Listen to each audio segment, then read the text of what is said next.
Within that report, the most intriguing thing that we have, since we don't have the July 1 herd estimates for heifers being held as replacements, is the number of females that are in the yards or cattle on feed that are the heifers.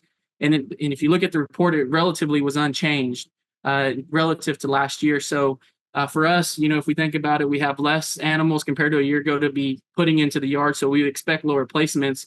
But at the same time, we have relatively the same demographic of heifers being in the yard.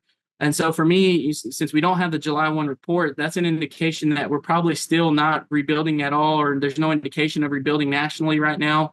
Maybe in certain pockets, there might be thoughts of rebuilding depending upon the regional market that someone's in. But as a national herd, they're signaling that there really is no herd rebuilding that's currently happening. So that does provide some support for prices into the future as we start thinking about what we can expect as we get into the fall run and into the fall months and into winter. And so I think from that report, that's the one big thing that I take away. Estimates were off here and there, but seeing that there was relatively the same amount of heifers in the yards compared to a year ago. To me, there is no signal or indication that there's any national herd rebuilding. And, as I mentioned, it could be regionally specific.